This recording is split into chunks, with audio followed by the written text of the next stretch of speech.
So, Mr. Speaker, I will reiterate my call for the government to pick up our unlawful occupation of Palestine sanctions bill and to sanction Israel for its war crimes. If we find 6 of 68 government MPs with a spine, we can stand on the right side of history. That is completely unacceptable to make that statement. Withdraw it and apologise. No.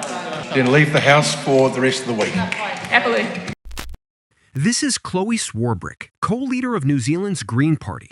She was kicked out after refusing to apologize for speaking so openly about what's happening to Palestinians. But what stood out to me even more than the moment she was removed was how calm and determined she was while talking about something that should be obvious. Human rights shouldn't be conditional. Listen to what she said. Mr. Speaker, I guess at this point in time, the question really has to be asked, what words are left?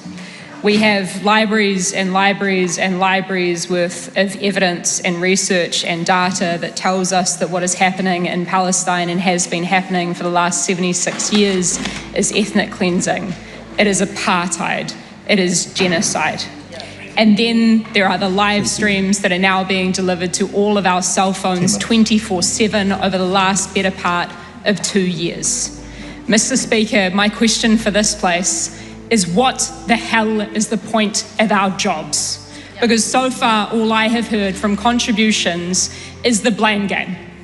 New Zealanders, Mr. Speaker, the world, Mr. Speaker, deserves so much better than that.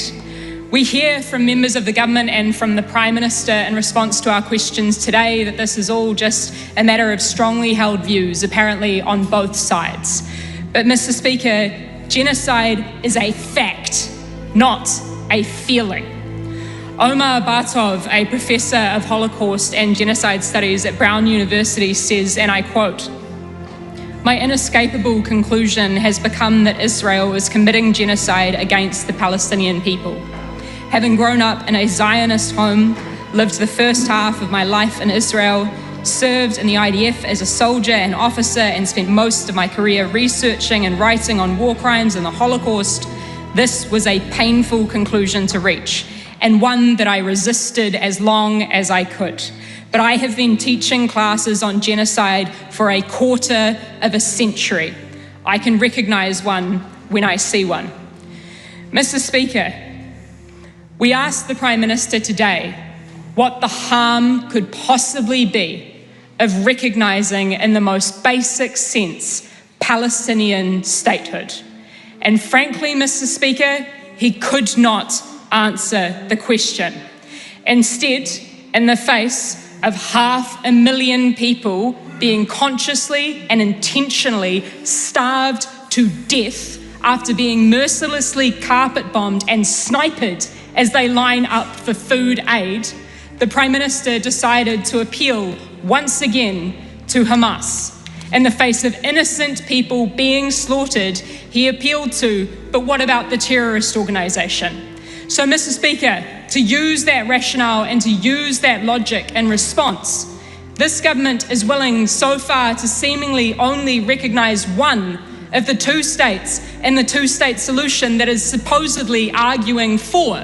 Yet it is not willing to apply the same rationale with regard to terroristic violence, the likes of the genocidal campaign which Israel and the IDF is currently raining down on the Palestinian people. How is that not the basis for the same questions to be asked about the statehood of Israel? Mr. Speaker, then there's just the bald-faced facts.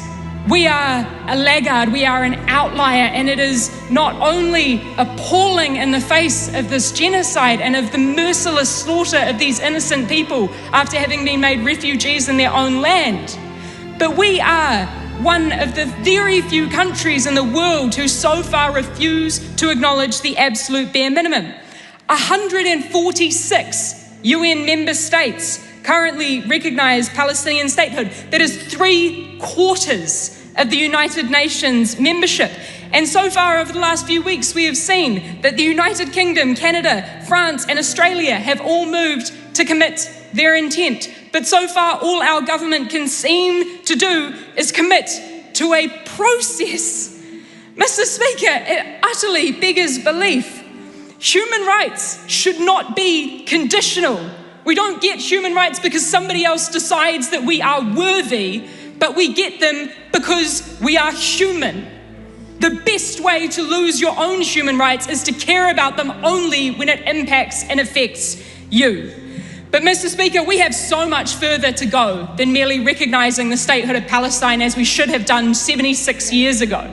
We can and we must uphold the Genocide Convention, which means doing everything that we can to prevent a genocide before it occurs. So, Mr. Speaker, I will reiterate my call for the government to pick up our unlawful occupation of Palestine sanctions bill and to sanction Israel for its war crimes. If we find 6 of 68 government MPs with a spine, we can stand on the right side of history. That is completely unacceptable to make that statement. Withdraw it and apologise. No.